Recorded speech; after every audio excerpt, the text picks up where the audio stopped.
hanging yourself with your rope.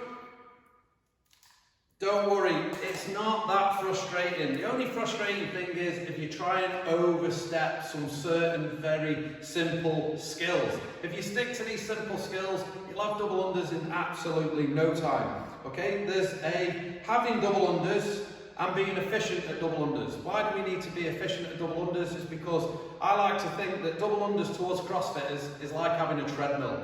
Okay, it's like having a pace that we stick to. So on workouts, we have 21, 15, 9, we're a 400 metre run. Notoriously on the 400 metre run, people will just use that as a recovery to drop the heart rate down and then move the heart rate back up to north when they come inside the box and start flipping cleaning weights or something. But when you stick double unders in there instead of a 400 metre run, you are restricted to how much you can slow them down, otherwise the rope won't pass around your body twice. So your heart rate's kept at a certain level. If you don't believe me, look at the notorious workout, triple free, when Rich Froning was walking on a 3-miler. Oh, it excited all the endurance community. But it was simply because he got off the rower trying to chase Jason Kalipa. Don't ever chase Jason Kalipa on a rower. And then went straight into 300 double unders. Heart rate was like flipping north of 500 beats a minute, and then tried to step into a 3-mile run where didn't allow himself any time whatsoever for that heart to come down, to pump the blood around the system and do the relevant things with oxygen and all that good stuff. So anyway, that's my little spin on double unders. So, okay, what we need first, good placement of the hands and feet. For you to be efficient, guys, you want your hands in your peripheral vision, arms fully extended, because the main element of the movement comes from the wrist and not the arms and not the shoulders, okay? Also, your feet want to be directly underneath your hips. Why? Because that's where we are most efficient and strongest with a jump. So if you're going to do lots of little jumps, you want your feet in the same place as they would be if you were to do one massive jump onto a box or whatever that might be. So, we're assuming now that we can do single unders. The first thing you need to do is be able to control your single unders. So what I mean by that is you have the ability to slow them down, and you have the ability to speed them up. The reason for that is what you don't want to do, because you're always going to start with doubles and singles to begin with to learn the rhythm of the rope, so you've got control over the rope.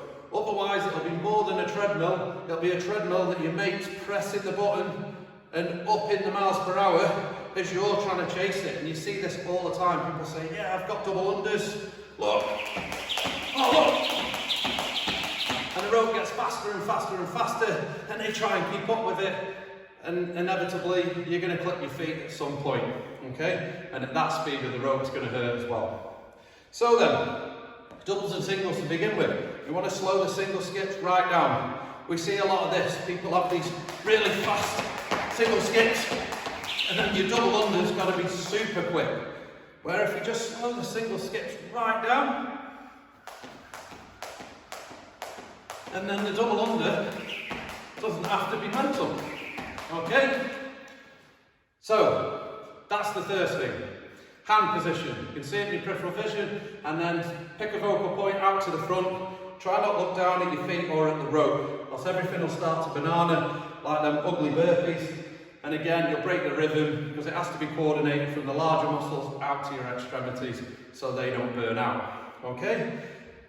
Look for like 6 repetitions, and then do a double, and then try and practice 4 repetitions. Do a double, and then 2, double. Dave Germain, first ever member, he'll back me up on this.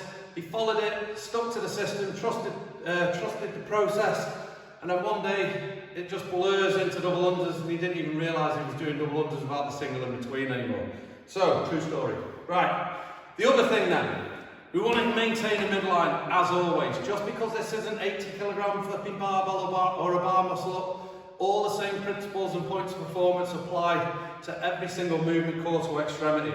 So, if we go floppy in the midline, we'll start braking and then doing either cow kicks or pike jumps. Okay? Now, a good, efficient double under isn't these that you see. Okay? Or them things. absolutely, well, I'm out of breath now, so 150 of them, ridiculous. So what we want is the single unders are like this. We don't single under like this, and we don't single under like this. So if we just keep, the easiest thing I find is most people's mistake are is they jump up, but their body doesn't move up. So think of your head reaching towards the ceiling.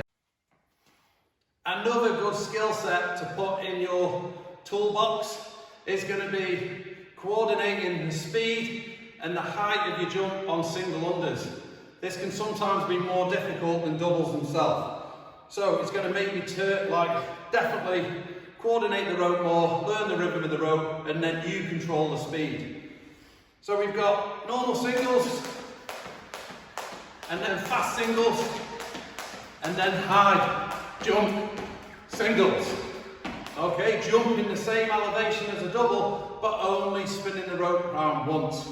Guys, this is going to enable you then to be a lot more efficient on your rope. You need to own this rope, okay? Do not fall into the trap of just trying to do double unders, trying to do 5, trying to do 10, trying to do 20. The rope will always be in charge and you're just forever chasing the rope. And it's very hard for these signals, neurologically, to come from the brain, to make the muscles do things when you're trying to learn things at high speed.